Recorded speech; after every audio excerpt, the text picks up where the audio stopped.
economic opportunity is going to be there 150% behind it. Now, a little bit about us. Some of you know us, some of you don't. The Illinois Department of Commerce and Economic Opportunity is, bottom line, one of the operating departments under Governor Pat Quinn. We are the economic development arm of the state.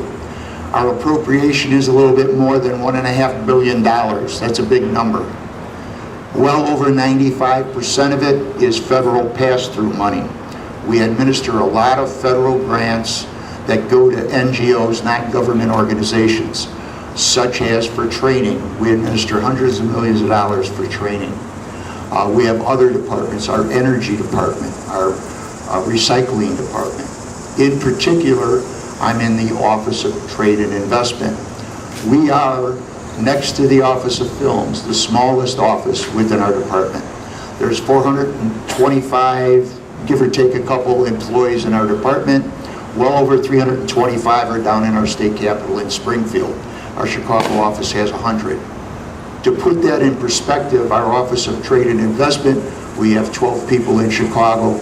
And our real strength is you, as taxpayers of the state of Illinois, have 11 foreign trade and investment offices located strategically throughout the world with 2 staffers at a minimum in each. We have more than enough information on our table. We invite you to come by. We've got a big program, a lot of people we want to hear from. I know I want to hear from them, so I'm not going to bore you with a lot of details. I'm going to get into 2 major points. A little bit why are exports, foreign and direct investment important to the state of Illinois, and also just touch briefly on what our office does to promote the only 2 goals that our department has, and every bureau and office within our department is focused on those goals. That is to create and retain well-paying jobs in the state of Illinois for our citizens. Now, to give you an idea, exports from the state of Illinois, that is moving products, services outside the borders of the United States, last year was over $68 billion. That's over 10% of our gross domestic product. 10% of what goes on in Illinois is due to exports. We've got well over 300,000 employees in the state of Illinois that owe their jobs to exports. Foreign direct investment, that is a firm outside the borders of the United States, which owns and controls the entity within Illinois, employs well over 280,000 employees. And I happen to be focused on Canada, so I'm very happy wherever they are. I'll do a shout out and a wait. There they are.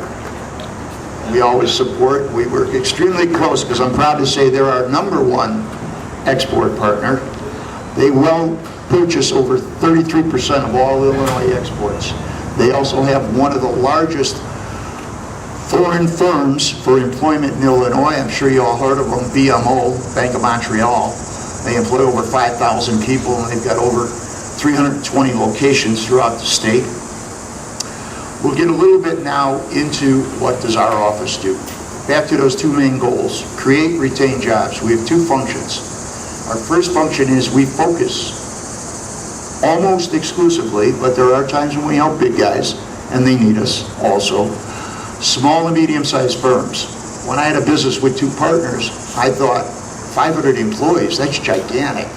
But the federal government and also state government defines a small and medium-sized firm by 500 or less employees, and that is our target, our sweet spot. We reach out to those firms and we assist them in exporting Illinois products and services worldwide. We do that through our Chicago staff of 12, where we put our programs together, and our foreign office network that provides in-country regional assistance. Our premier program is our trade mission program. This year, and we have the brochures over on our table, we're taking 20 trade missions. Occasionally, in certain instances, the governor will lead them, of Illinois firms. There's anywhere from 8 to 20 Illinois firms on a mission. It's typically anchored by an international trade show. We have found that the fastest way to get Illinois product into a foreign market is to have small to medium-sized firms exhibit at foreign trade shows.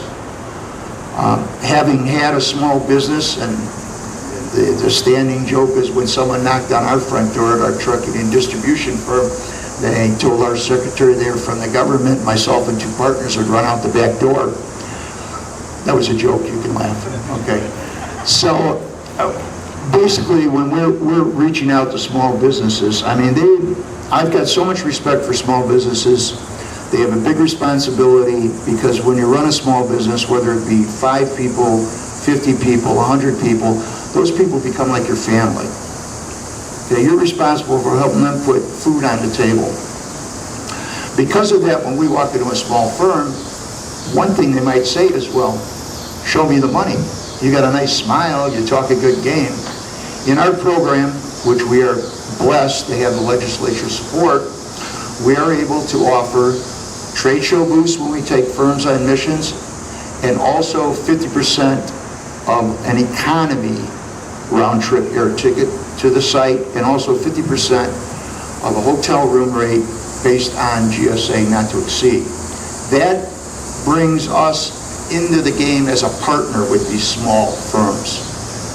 And I can say that from personal experience. This way, older guy with a nice smile and a quick talk is not just playing a game. We're going to be actual partners.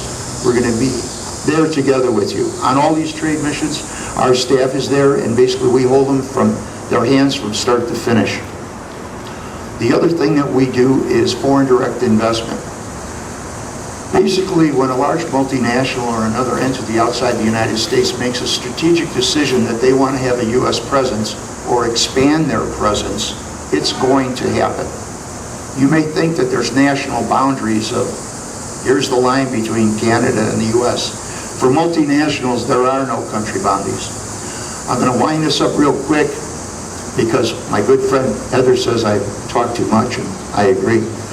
I'll give you one example. Our sweet spot in foreign direct investment, I'm proud to say I worked very closely with our former director and the executive director, Warren Ribley, was a firm called JCL Bioassay. They're based out of Osaka, Japan. They have 200 employees there. They have a large market in the U.S. They had customers on the East Coast, customers throughout the Midwest, customers on the West Coast. They were literally currying back because of their unique ability to do analysis on certain type of live tissue back to Osaka overnight. They made that decision. They wanted to come to the U.S. They had 3 particular spots they were looking at, either at New Jersey, Michigan, or Illinois. We worked with them, and these projects are not like happening in 3 days. It was a 3-year project. We're proud to say they hit our sweet spot. They determined, after looking at all our tech parks first, initially they thought they wanted a lease space.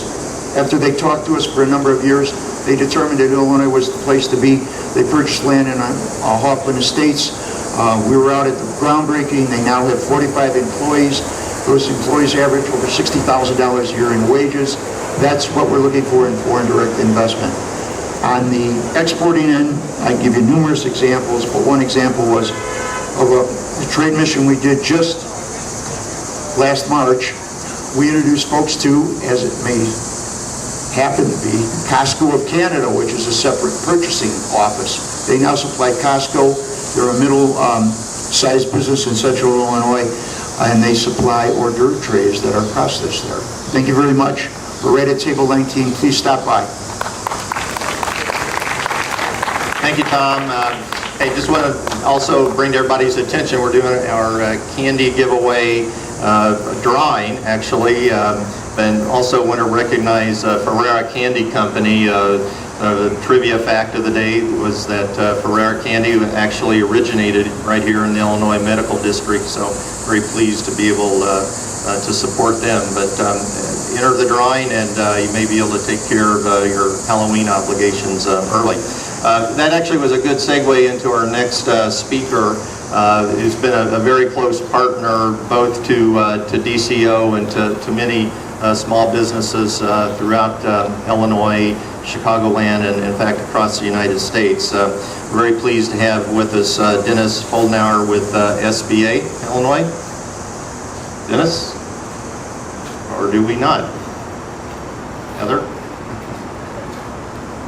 Do we have anybody here from the SBA? Okay, not Dennis. Come on up, ma'am, please.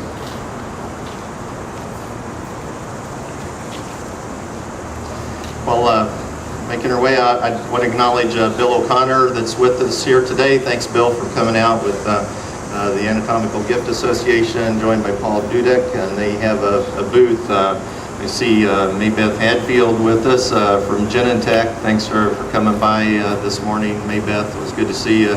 Kevin Hall with